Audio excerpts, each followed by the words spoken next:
கதிர் வெடித்து பிளம்பு விழ கடல் கொதித்து சூடாற்ற முழுமமிகு நிலப்பரப்பின் முதற்பிறப்பு தோன்றிவிட நதி வருமுன் மணல் தருமுன் முந்தோன்றி மூத்ததுவும்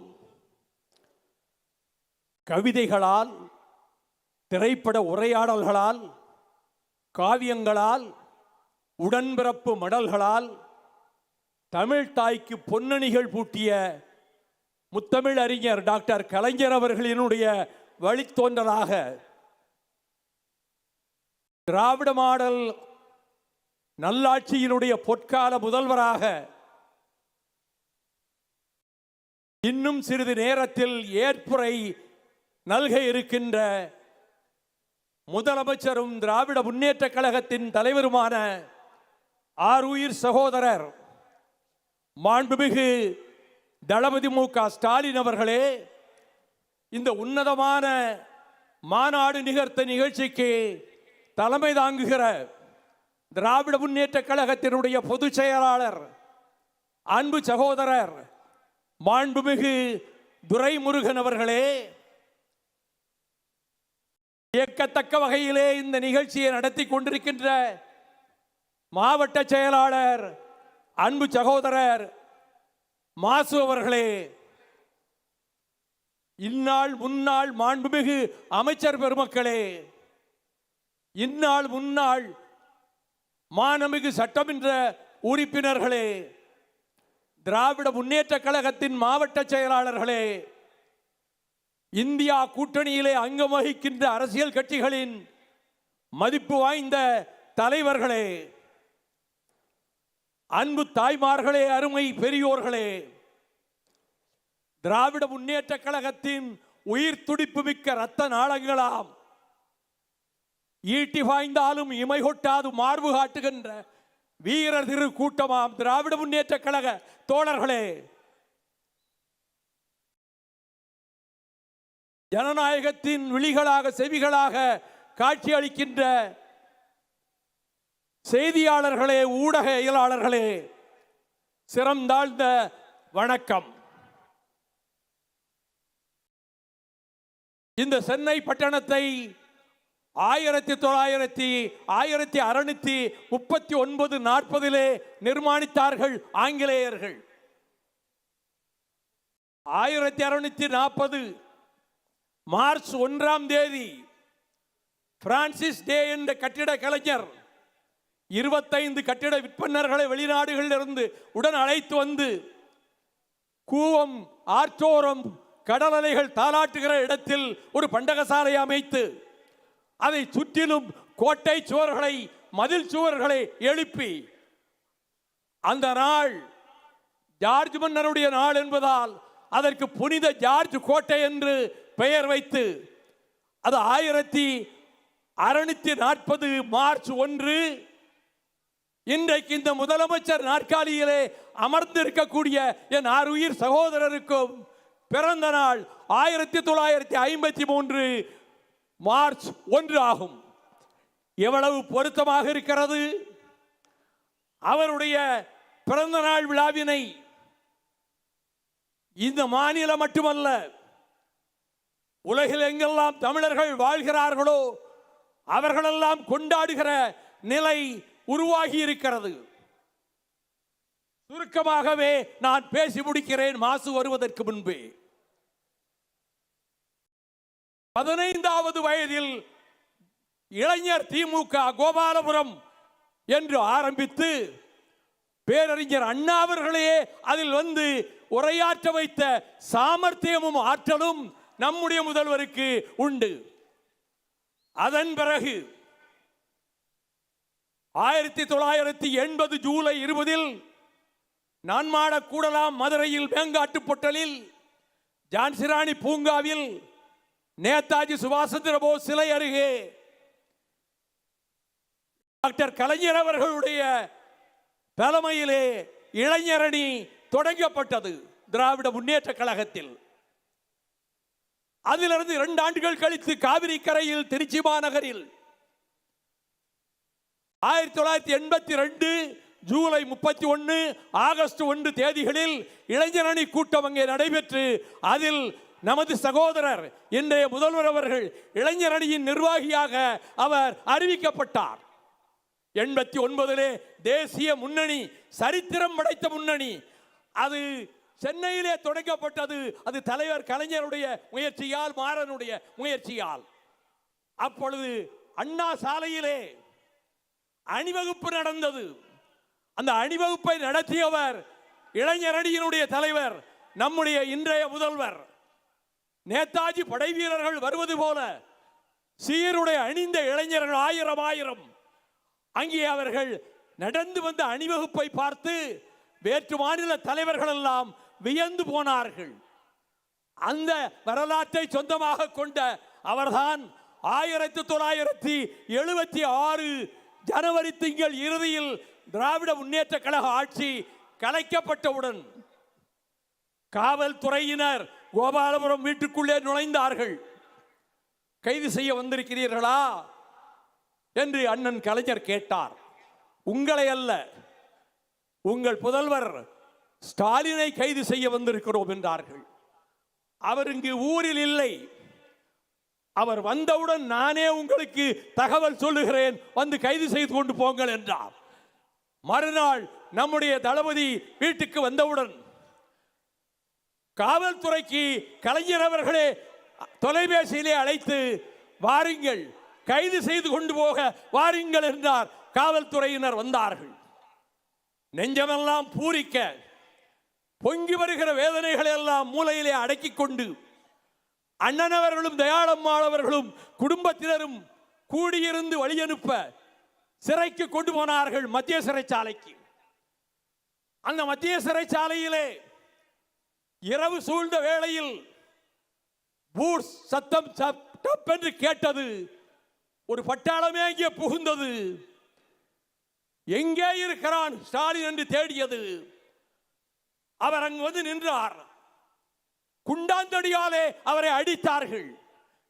இந்த மெலிந்த உடம்பு மன வலிமை காரணமாக அதை தாங்கிக் கொண்டது. 4-5 அடிகள் தான் விழுந்திருக்கும். அதற்குள் வேங்கையை போல் உள்ளே பாய்ந்தார் சிட்டி பாபு. நாடாளுமன்ற உறுப்பினராக இருந்த சிட்டி பாபு, சிங்கமரவன் சிட்டி பாபு. அத்தனை அடிகளையும் தானே தாங்கிக் கொண்டார்.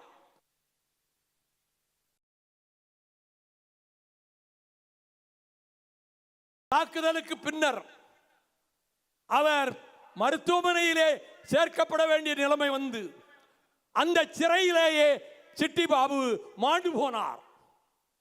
ஆக சித்திரவதைகளை தாங்கி, சிறைச்சாலை வாசங்களை தாங்கி, இளைஞர் கூட்டத்தை நாடெங்கும் திரட்டி டாக்டர் கலைஞர் அவர்களுக்கு எடுத்துக்காட்டாக அவர்கள் வழியிலேயே இன்றைக்கு முதலமைச்சராகி இருக்கக்கூடிய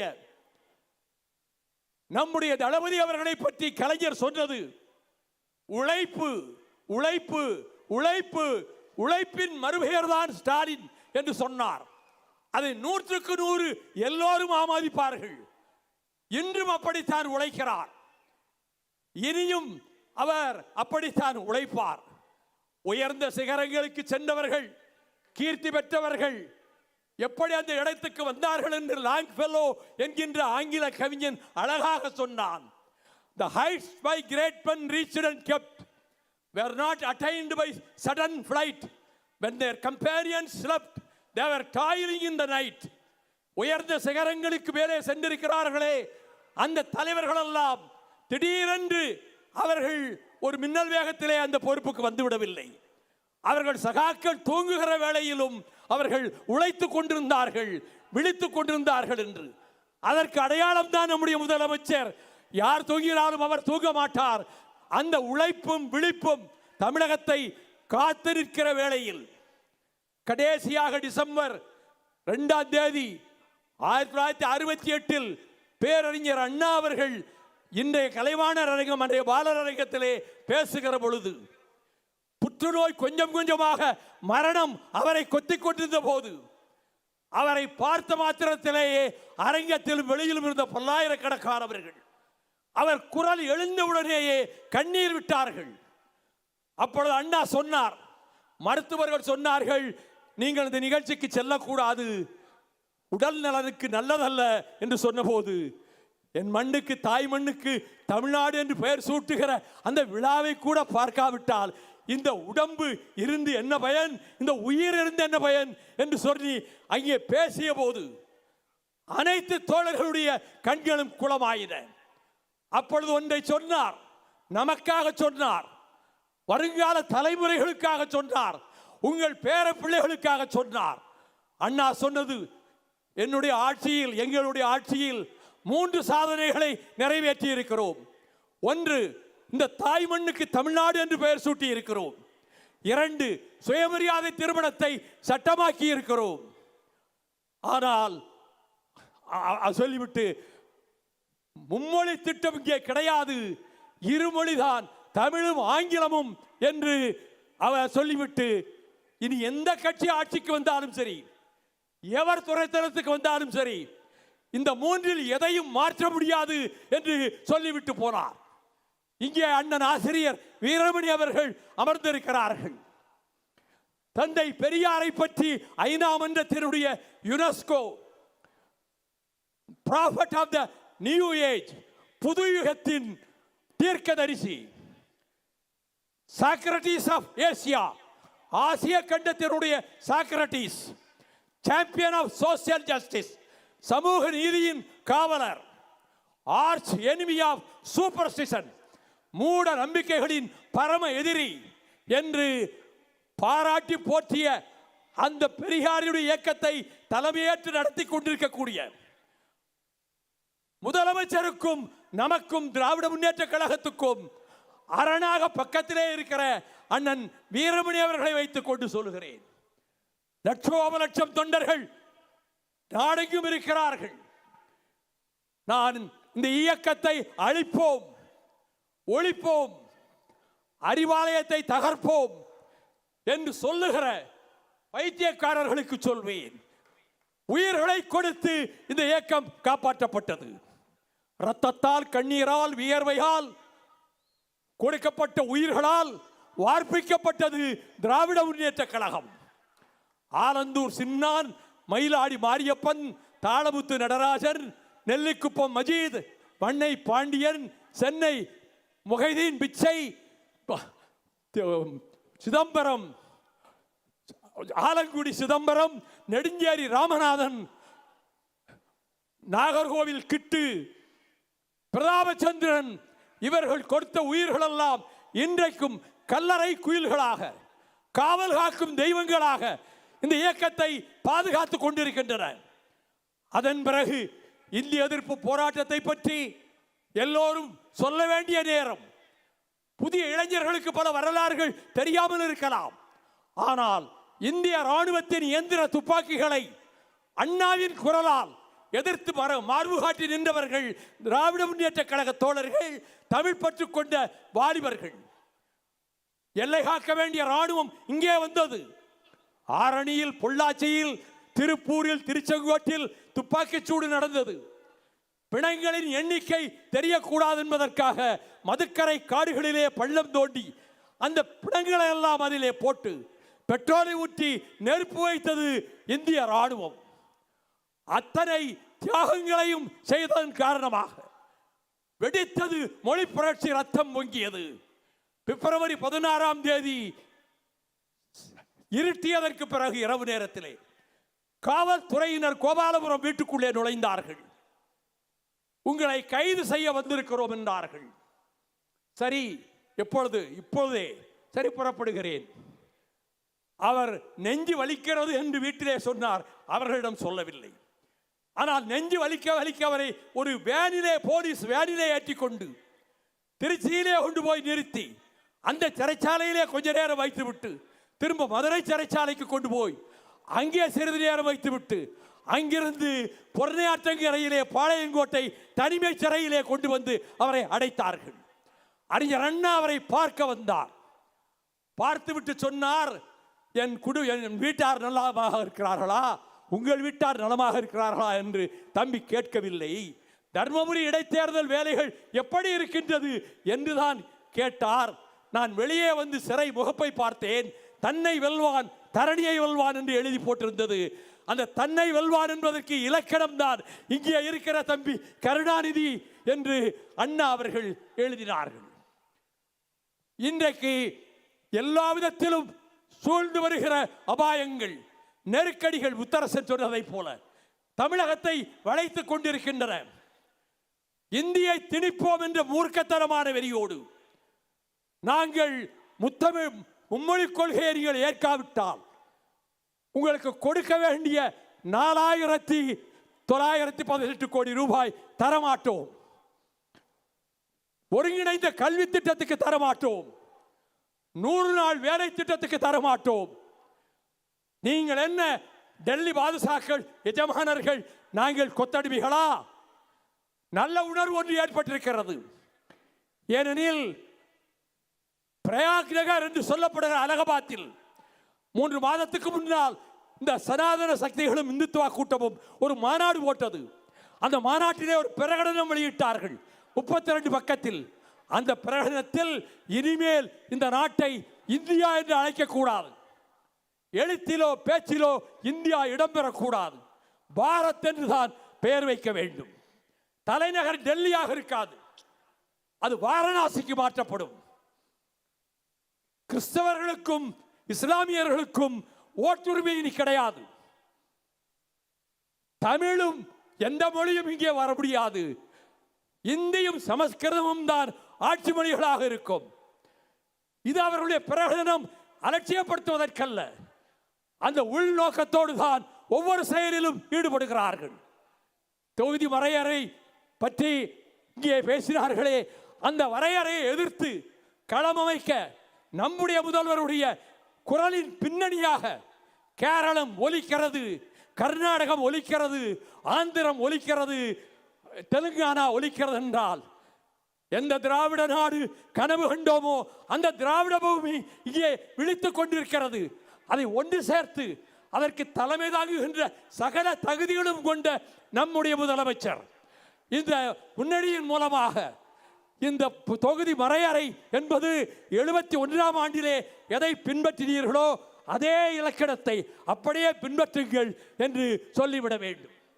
ஆட்சிக்கு வந்தவுடன் குழந்தைகளுக்கு இலவச உணவு திட்டம், மக்களை தேடி மருத்துவம், நம்மை தேடி 48, எல்லோரும் அர்ச்சகராகலாம் என்பதை சட்டத்தில் இருப்பதை செயல்படுவோம் ஆக்கியது. கடைசியாக முதலமைச்சர் மருந்தகங்கள் அதையும் அறிவித்து விட்டார். ஆகவே இவ்வளவு சாதனைகள் செய்திருக்கக்கூடிய நம்முடைய முதலமைச்சர் அவர்கள் நீடூழி வாழ வேண்டும், நின் கொற்றம் நீடிக்க வேண்டும், உன் அரசு நீடிக்க வேண்டும், 26 என்ன 36 என்ன அதையும் கடந்து நீடிக்க வேண்டும். வாழ்க, நலமெல்லாம் பெற்று வாழ்க, 100 ஆண்டு கடந்து வாழ்க. வாழ்க தந்தை பெரியார் புகழ், வாழ்க அறிஞர் அண்ணா புகழ், வாழ்க வாழியவே திராவிட முன்னேற்ற கழக தலைவர் தளபதி ஸ்டாலின் அவர்கள். நன்றி, வணக்கம்.